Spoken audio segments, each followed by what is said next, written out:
Welcome and thank you for joining me tonight on our very first episode of what I'm going to be referring to as Saber Sundays, where I'm going to go and look at and talk about some of the different lightsabers that I've managed to get my hands on.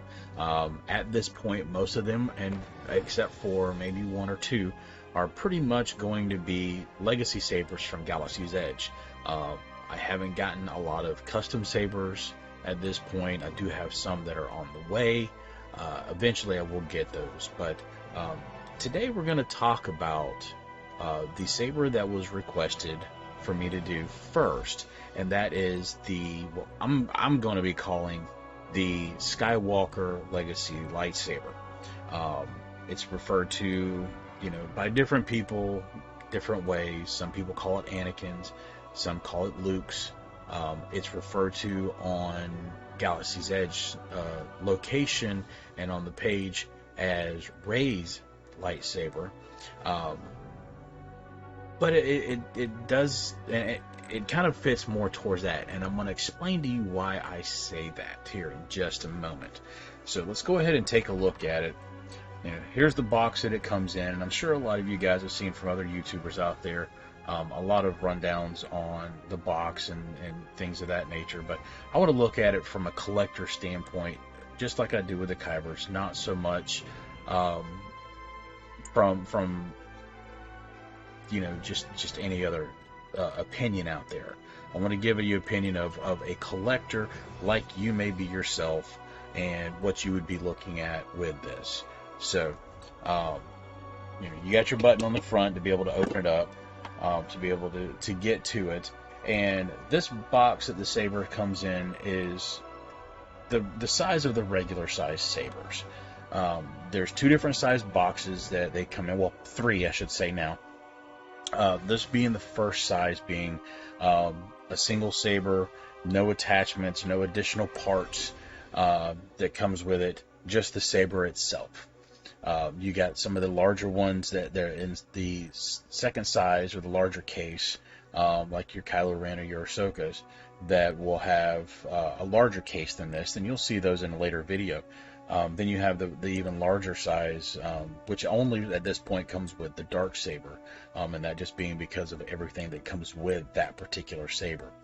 Want to kind of explain to you why I still say that this is referred to and correctly referred to as Rey's saber, as far as mainly because of the movie that it showed up in.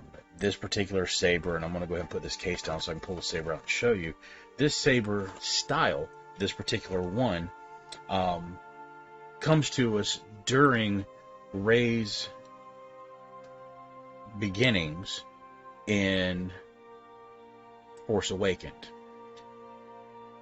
This is actually more movie accurate to that particular saber than the Anakin saber from episode 2,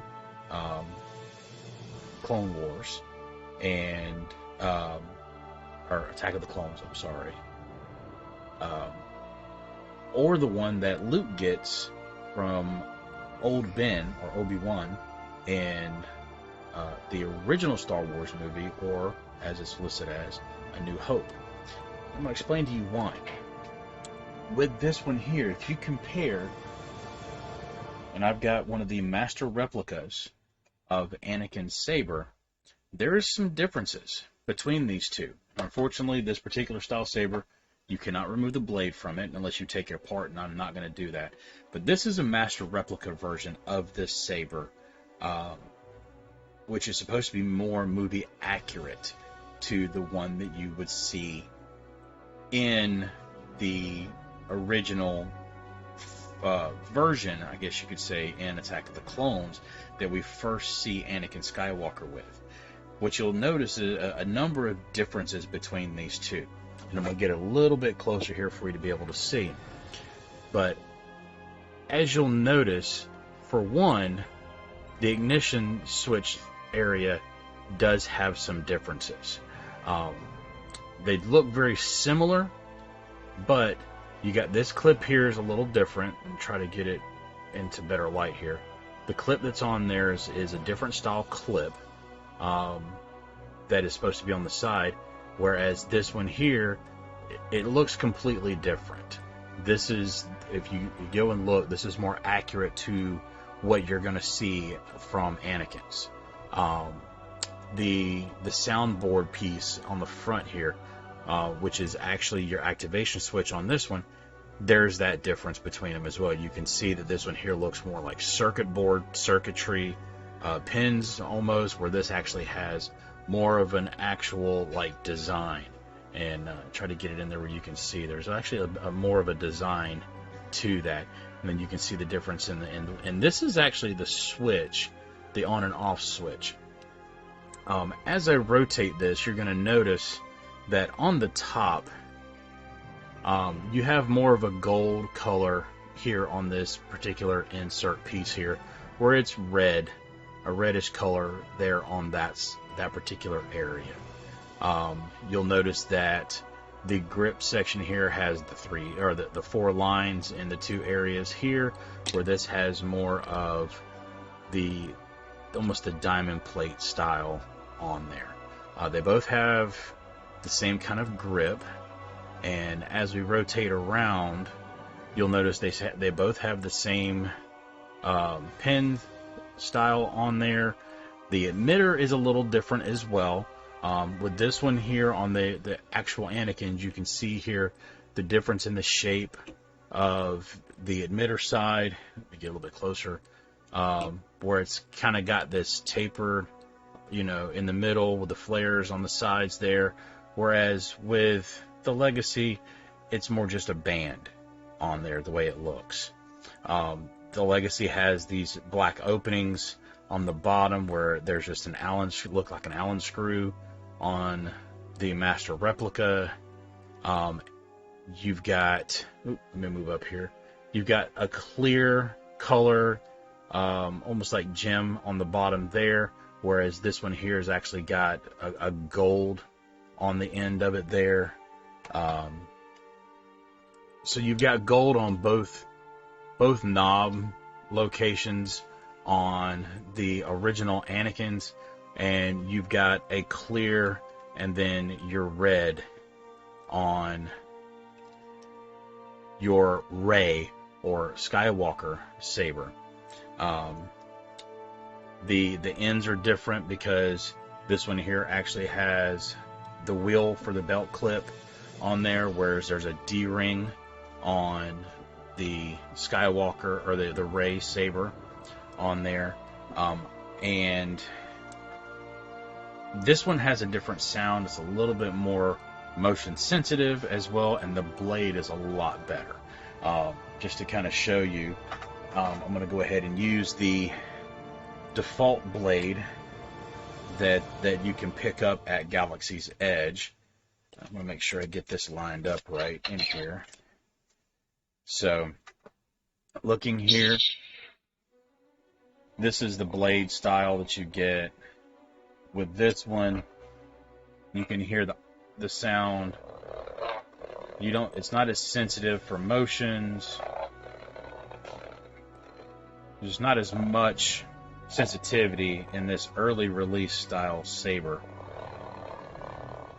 But audio wise, it does sound nice. Master Replica, and again, that's your activation switch on your Legacy. Your Master Replica switch is right here. And you'll see, much more sensitive for movements. It's not quite as loud audio-wise. Both of them have a speaker on the end. But again, this blade is not removable. You can see that brightness-wise, the Master Replica, which of course this is from 2005, so you're talking about a 16-year-old saber in this one versus the blade there on that one. So there is some differences on the two, but that's just showing you kind of the difference there of a true Anakin saber from Episode 2 and your Rey saber from episode 8, I guess it would be 7. Yeah, episode 7. So there are some differences between these, you know, and that's why I wanted to kind of start with this saber, so that you could see that there is reasons why Disney has labeled it as Rey's saber versus labeling it as Anakin's. So I mean, there are some differences in those, and I know that there's some slight differences in each movie as far as movie accuracy. And this one, the Master Replica that I have, may be more close to the one that he has in, that Anakin has in Revenge of the Sith, because I know that in one of the movies, the actual band here in the middle is black, almost more like what the one that he has as Vader shows up as later on. So that's why I believe that one is in Revenge of the Sith. Now I do want to show on here, I do have my Jaymoo blade, and I want to show you, make sure I get it lined up right here. I want to show you the differences, and this is one of the things that I like about the Jaymoo blade in one of these sabers, is you get a drastically different coloration on the blade. And what is also nice is it's the only blade out there that you can use and get different colors. So I mean, using a Legacy saber, a Skywalker Legacy saber, and literally getting a white blade, or even going to a red blade, you know. So there's a lot of difference. And I know I've already got a video out there about it, but I'm going to go ahead and say it. If you haven't picked up a Jaymoo blade yet, definitely look into it. It's the best way to be able to get NeoPixel quality lightsaber blade coloration and quality without having to spend a crap ton of money to upgrade the internals of your Legacy lightsaber. Biggest reason why I ended up getting one of these. So I'm going to go ahead and get this back to my default. There we go. Back to the default blue color for coloration for me on that. So now with the Legacy sabers, I am going to tell you, first and foremost, my biggest pet peeve about these is the batteries they put in these things are crap. Absolute garbage. So, if you have any Legacy lightsabers, trash the batteries that come in those things.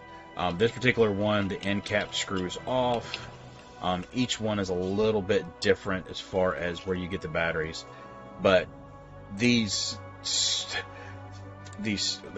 listed as golden power super heavy duty batteries, and I don't know if you can really see these very well or not, but these particular batteries, if you've got any of them in your lightsabers, first and foremost, do not, and I'm telling you, don't leave your batteries in your saber battery chassis, because if they get drained down, they could potentially leak, and if you ruin this, for the lack of a better term, you're screwed.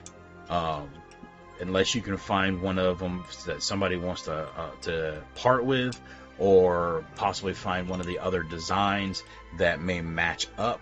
I think at least with this particular Legacy saber, you might be able to borrow the one out of your reforged from your Vader, stuff like that. But if you have any of them that go bad in let's say your Mace Windu, or even worse, your Kylo Ren, you're definitely going to be hurting at that point for being able to get it to work. So take these particular batteries and pitch them in the trash.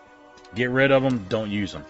Me, myself, I use some good, high quality, either Duracell Max or Energizer, lithiums, some really good quality batteries if I'm going to be using them, or when I'm using my sabers. But again, I try not to leave batteries in these. Now, I did not have those batteries in this saber to start with, because as you can see, I don't keep my sabers in the cases. So I actually put those batteries back in there just so you could see. They need to be trashed. They need to be thrown away. They're garbage. But all in all, I mean, I like the Legacy sabers. When you look at the durability, how sturdy they are, the quality that you get for the price, comparing it to some of the custom saber makers out there. I mean, let's be honest. You go to somebody else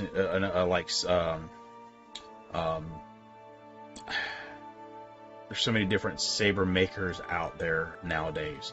But if you go to any other ones and you try to purchase let's say a NeoPixel version of this or something, you're looking at hundreds and hundreds of dollars more than what these are going to cost you from Disney, from Galaxy's Edge, from Doc Ondars, and I mean they're not the licensed equipment.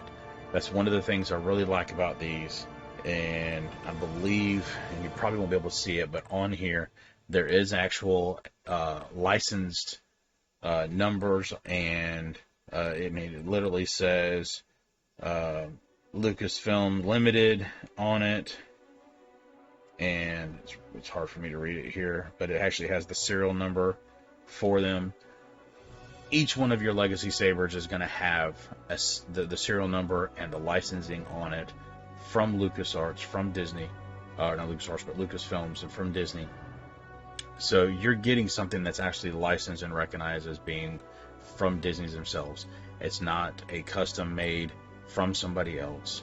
Now, I'm not saying anything bad or negative about any of the custom builders out there. I've seen some phenomenal sabers built out there, from some of the different crafters, and I'm going to be getting eventually some of those myself, as funds permit. But I mean, if you're looking for something that's well within budget for a lot of people, to get you a good quality looking saber. Unfortunately, the internals aren't quite as good, so there's not as much sensitivity for movement, but it's a great display piece. If you're a collector like myself and you just like collecting, stuff that looks authentic, that's officially licensed, and something that's going to look good sitting, on display, and that you can play with whenever you want to, definitely the Legacy sabers are great. So with that, I'm going to go ahead and say that we're at the end of episode 1 of our Saber Sundays. I am going to probably work on these going forward as they have come out in the movies. So my next one will be probably Obi-Wan and move through the different ones like that. So I do appreciate you showing up and watching.